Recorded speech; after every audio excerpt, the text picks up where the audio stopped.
दिव्य आकाश में एक अलौकिक समय पर जब संपूर्ण ब्रह्मांड में राक्षसों का आतंक व्याप्त था, तब देवताओं ने अपने समस्त अस्तित्व को संकट में पाया।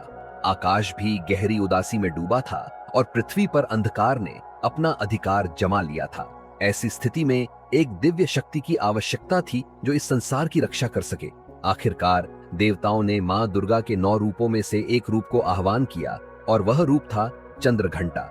उनकी दिव्य उपस्थिति ने आकाश और पृथ्वी को आलोकित कर दिया। उनके माथे पर स्थित अर्धचंद्र जैसे एक स्वर्णिम घंटी के रूप में चमक रहा था, जो न केवल शांति का प्रतीक था बल्कि शक्तिशाली रणध्वनि का आभास भी दे रहा था। चंद्रघंटा माता की आंखों में अपार वीरता और अद्वितीय सौम्यता का संगम था।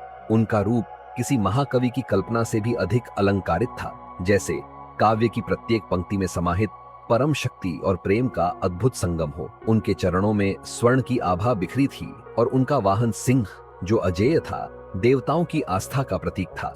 चंद्रघंटा माता ने महिषासुर जैसे बलशाली राक्षसों को अपनी मंत्र मुग्ध कर देने वाली शक्ति से पराजित किया।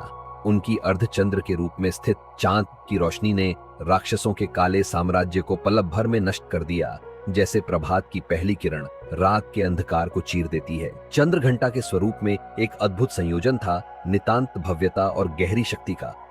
उनकी शांति और क्रोध का संतुलन न केवल बुराई को नष्ट करता था बल्कि जीवन में एक नई ऊर्जा और साहस का संचार भी करता था। जब देवी चंद्रघंटा का मंत्र या नाम लिया जाता है, तब जैसे असीम शक्ति और शांति की बूंदें हर एक को अमृत का आभास कराती हैं। जो भक्त श्रद्धा और समर्पण से उनका पूजन करता है, उसे हर प्रकार के भय, शत्रु और कष्ट से मुक्ति प्राप्त होती है।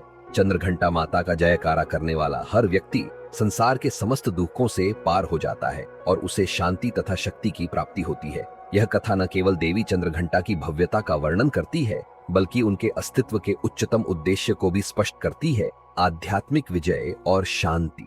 उनके रूप में एक महाकाव्य की संज्ञा दी जा सकती है जो अपने शुद्ध और शक्तिशाली स्वभाव से सृष्टि के कष्टों का निवारण कर